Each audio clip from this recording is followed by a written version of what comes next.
ആദ്യന്തരഹിതേ ദേവി ആദിശക്തി മഹേശ്വരി യോഗജ്ഞേ യോഗസംഭൂതേ മഹാലക്ഷ്മീ നമോസ്തുതേ.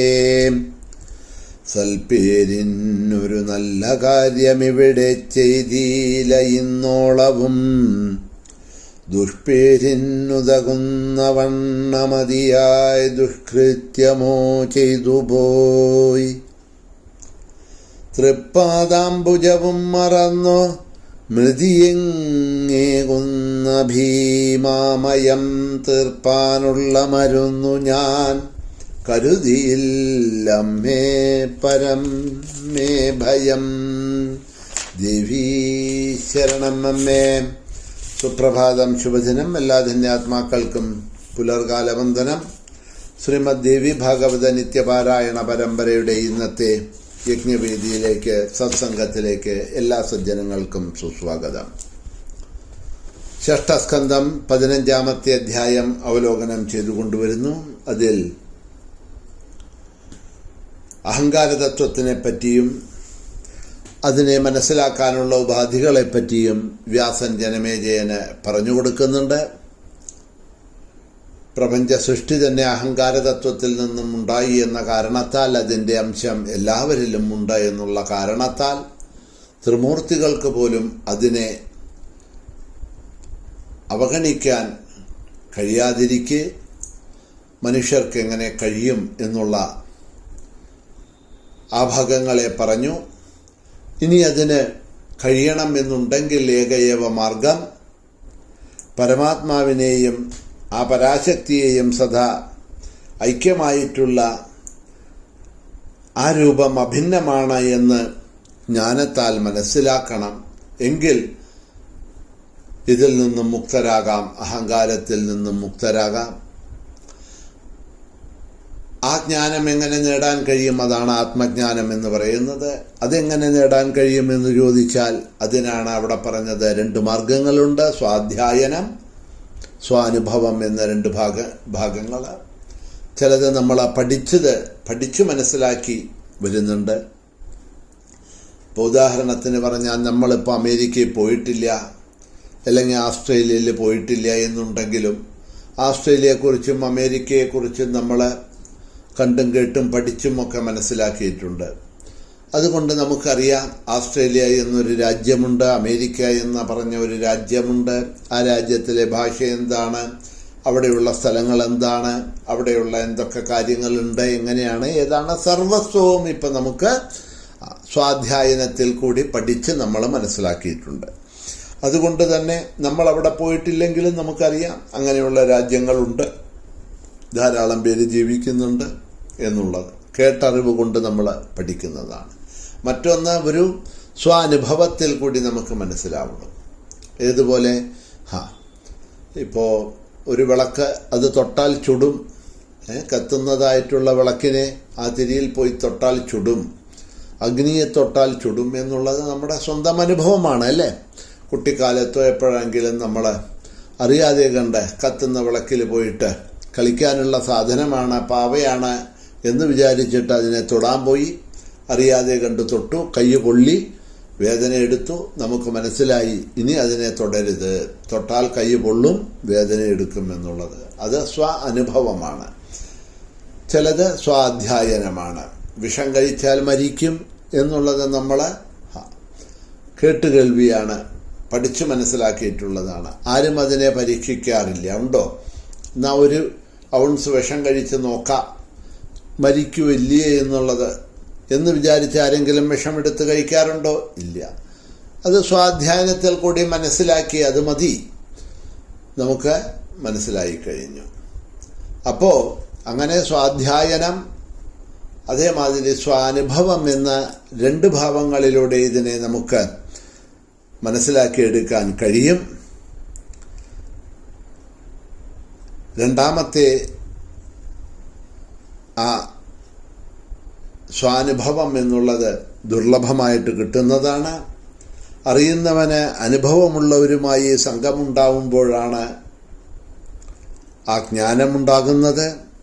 ശബ്ദജ്ഞാനത്തിൽ നിന്നും കാര്യസിദ്ധി ഉണ്ടാകുകയില്ല.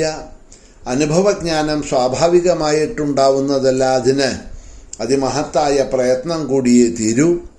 ഉള്ളിലുള്ള തമസ്സകറ്റാൻ ശബ്ദജ്ഞാനം അതുകൊണ്ട് തന്നെ പര്യാപ്തമല്ല. ദീപത്തിൻ്റെ കാര്യം പറഞ്ഞതുകൊണ്ട് ഇരുട്ട് പോകുന്നില്ല. ബന്ധം ഇല്ലാതാകുന്നതെന്ത്? അതാണ് കർമ്മം. മുക്തി നൽകുന്നതെന്തോ? അതാണ് വിദ്യ. ബന്ധം ഇല്ലാതാക്കുന്നതെന്തോ? അതാണ് കർമ്മം. മുക്തി നൽകുന്നതെന്താണോ? അതാണ് വിദ്യ എന്ന് പറയാണ്. മറ്റു കർമ്മങ്ങളെല്ലാം വെറുതെ ആയാസമുണ്ടാക്കുന്നു എന്ന് മാത്രം. മറ്റ് വിദ്യകളെല്ലാം വെറും ശില്പഭംഗിയുള്ള ഇത് മാത്രമാണ്. ശീലം, പരോപകാരം, കോപമില്ലായ്മ, ക്ഷമ, ധൃതി, സന്തോഷം എന്നിവ വിദ്യയുടെ പരിഭാഗം വന്ന ഫലങ്ങളാണ് രാജാവേ. അതുകൊണ്ട് തപസ്സോ വിദ്യയോ യോഗാഭ്യാസമോ ഇല്ലാതെ കാമാദി ശത്രുക്കൾ ഒരിക്കലും നശിക്കുന്നില്ല. സ്വഭാവേന ചഞ്ചലമായിട്ടുള്ള മനസ്സിനെ മെരുക്കാൻ വളരെ പ്രയാസമാണ്. അധീനമാണ് മൂന്ന് ലോകത്തിലെ മൂന്ന് വിധത്തിലുള്ള പ്രാണിവർഗവും. കാമ ക്രോധാദിഭാവങ്ങൾ മനസ്സിൽ നിന്ന് ജനിച്ചവയാണ് എന്ന് മനസ്സിലാക്കണം. മനസ്സിനെ ജയിച്ചു കഴിഞ്ഞാൽ പിന്നെ അവയൊന്നും ഉണ്ടാകുകയില്ല. അതുകൊണ്ട് നിമിക്ക് ആ മുനിയോട് ക്ഷമ കാണിക്കാൻ കഴിഞ്ഞില്ല. തെറ്റ് ചെയ്ത ശുക്രനോട് യയാതി ക്ഷമിച്ചതുപോലെ ഭൃഗുപുത്രൻ ശപിച്ചെങ്കിലും നൃപോത്തമനായിട്ടുള്ള യയാതി മുനിയെ ക്രോധത്താൽ ശപിച്ചില്ലേ എന്നു മാത്രമല്ല, അദ്ദേഹത്തിൻ്റെ ശാപഫലമായിട്ടുള്ള ഇവിടെ യയാതി എന്ന് പറഞ്ഞാൽ യയാതി വംശത്തിൽ ജനിച്ചവൻ എന്നുള്ള അർത്ഥത്തിൽ വേണം നമുക്ക് എടുക്കാനായിക്കൊണ്ട് ശാപഫലമായ ജരാനരകളെ കൈക്കൊണ്ടു ആ ഭൃഗുവിൻ്റെ ശാപത്താൽ യയാതി. ചിലപ്പോൾ ഒരു രാജാവ് സൗമ്യനായി എന്ന് വരാം, ചിലപ്പോൾ മറ്റൊരു രാജാവ് ക്രൂരനായി എന്നൊക്കെ വരാം. അത് ഓരോരുത്തരുടെയും സ്വഭാവം എന്നല്ലാതെ ആർക്കാണ് അതിൽ ദോഷം കൽപ്പിക്കേണ്ടത്?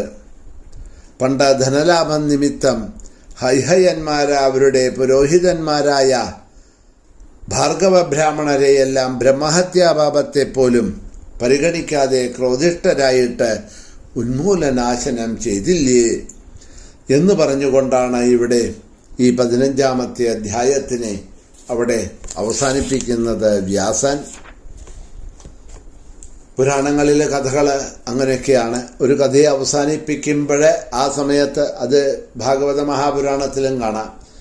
അടുത്ത കഥ ആരംഭിക്കാനായിക്കൊണ്ടുള്ള ഒരു വിത്ത് അവിടെ കൊണ്ടുവന്നിടും. ശ്രദ്ധാഭക്തിയോടുകൂടി കഥാശ്രവണം ചെയ്തുകൊണ്ടിരിക്കുന്നതായിട്ടുള്ള പരീക്ഷിത്ത് അല്ലെങ്കിൽ ഇവിടെ ജനമേജയൻ പോലെയുള്ള ശ്രോതാക്കൾ ഉടനെ അതിമ്പിൽ പിടിച്ച് അടുത്ത ചോദ്യം ചോദിക്കും. അപ്പോൾ മറ്റൊരു കഥയിലൂടെ ആ സംശയങ്ങളെ പറഞ്ഞു കൊണ്ടുപോകും. ഇങ്ങനെയാണ് സംവാദ രൂപത്തിലുള്ള ഈ പുരാണങ്ങളൊക്കെ വ്യാസൻ രചിച്ചു കൊണ്ടുവന്നിരിക്കുന്നത്. ഇവിടെ ആ നിമിക്ക് ക്രോധം എന്തുകൊണ്ടുണ്ടായി എന്ന് ചോദിച്ചാൽ, എത്ര യാഗം ചെയ്തതാണ്, ധാരാളം നല്ല കുലത്തിൽ ശ്രേഷ്ഠമായിട്ടുള്ള കുലത്തിൽ ജനിച്ചിട്ടുണ്ട്, തപോനിഷ്ഠനാണ്, വസിഷ്ഠനെ ശപിക്കാനുള്ള ആ തപോബലം കൂടി ഉണ്ടായിരുന്നു അദ്ദേഹത്തിന്, ധർമാദികളൊക്കെ അനവധി ചെയ്ത ആളാണ്, സത്യജ്ഞനാണ്, എല്ലാമാണ്. എന്നിരുന്നിട്ടും ബ്രാഹ്മണനും ബ്രഹ്മപുത്രനും എല്ലാറ്റിലും ഉപരി തൻ്റെ തന്നെ ഗുരുവായൂരിരിക്കുന്ന വസിഷ്ഠനെ ശപിച്ചുവല്ലോ. എന്തുകൊണ്ട് നിമിയെപ്പോലെയുള്ള ഒരു ധാർമ്മികൻ അത് ചെയ്തു എന്ന് ചോദിച്ചപ്പോഴാണ് ഇതെല്ലാം അതുകൊണ്ടൊന്നും കുറേ തപസ് ചെയ്തതുകൊണ്ടൊന്നും അതൊന്നും കാര്യമില്ല. ആത്മതത്വം, ആത്മജ്ഞാനം നേടാത്തിടത്തോളം കാലം ഓരോരുത്തരിലും ഈ അഹങ്കാരം ഉള്ളിൽ മുളച്ചുകൊണ്ട് തന്നെ ഇരിക്കും. അതിന് വേണ്ട സമയത്ത് അത് പ്രകടമാകും, ക്രോധരൂപത്തിൽ പ്രകടമാകും. അപ്പോൾ ഇത്തരം ശാപങ്ങളും പ്രതിശാപങ്ങളും പലതും നമ്മൾ അറിഞ്ഞോ അറിയാതെ കണ്ടോ ചെയ്തു പോകും. ഇത് ഈ ത്രിഗുണങ്ങൾക്ക് വശമായിട്ടുള്ള എല്ലാവരുടെയും സ്വതസിദ്ധമായിട്ടുള്ള ഒന്നാണ്. കാരണം ഇതിൻ്റെ മൂലമായിട്ടുള്ള അഹങ്കാരം, ആ അഹങ്കാര തത്വത്തിൽ നിന്നാണ് പ്രപഞ്ചം തന്നെ സൃഷ്ടിക്കപ്പെട്ടിരിക്കുന്നത്. പ്രപഞ്ചാദി ജീവികളെല്ലാം സൃഷ്ടിക്കപ്പെട്ടത് എന്നിരിക്കെ നമുക്ക് ഇതിൽ നിന്നും മാറി നിൽക്കാൻ എങ്ങനെയാണ് കഴിയുക? ഇതിൽ നിന്നും മാറി നിൽക്കണം എന്നുണ്ടെങ്കിൽ ആത്മജ്ഞാനം നേടണം. എങ്കിൽ മാത്രമേ അതിന് സാധ്യമാവുകയുള്ളൂ. ആ പരമാത്മ സ്വരൂപത്തിൻ്റെയും പരാശക്തി സ്വരൂപത്തിൻ്റെയും ആ ആത്മസ്വരൂപത്തിനെ ആത്മജ്ഞാനത്തിനെ നമ്മൾ എപ്പോഴാണോ മനസ്സിലാക്കുന്നത്, അപ്പോൾ മാത്രമേ ഇതിൽ നിന്നും പുറത്തു കടക്കാൻ കഴിയുള്ളൂ. ഇത് നിമിയെ മാത്രമല്ല ബാധിച്ചത് എന്നാണ് അവിടെ പറയണത്. യയാദിയെ ബാധിച്ചില്ലേ? ആ യയാദിയെ ഭൃഗു ശപിച്ചില്ലേ എന്നൊക്കെ അവിടെ ചോദിച്ചുകൊണ്ട് അതിനെ പറ്റിയിട്ട് അവിടെ പറഞ്ഞു. മാത്രമല്ല ഹൈഹേയ രാജാക്കന്മാരെല്ലാം അവരും ബ്രാഹ്മണരെ ഹത്യയൊക്കെ ചെയ്തില്ലേ? അപ്പോൾ ഈ ക്രോധം എന്നുള്ളത് കാരണം കൊണ്ടല്ലേ അതൊക്കെ സംഭവിക്കുന്നത്. അങ്ങനെയുള്ള ഭൃഗുവിനെയും ഹൈഹയ രാജാക്കന്മാരെയും ഒക്കെ ക്രോധം ബാധിച്ച് അവരാൽ അപരാധ കർമ്മങ്ങളെ ചെയ്യിപ്പിച്ചിട്ടുണ്ടല്ലോ എന്നൊക്കെ അത് അവിടെ പറഞ്ഞ 15-ാമത്തെ അധ്യായം അവിടെ സമാപിക്കുന്നു. അടുത്ത അധ്യായത്തിലേക്കുള്ള കഥയെ തുടരാനുള്ള വിത്തിനെ അവിടെ വിതച്ചുകൊണ്ടാണ് അതിനെ നിർത്തുന്നത് ഇവിടെ വ്യാസൻ. ആ ഭാഗങ്ങളിലേക്ക് നമുക്ക് സമയം കഴിഞ്ഞിരിക്കുക കാരണം കൊണ്ട്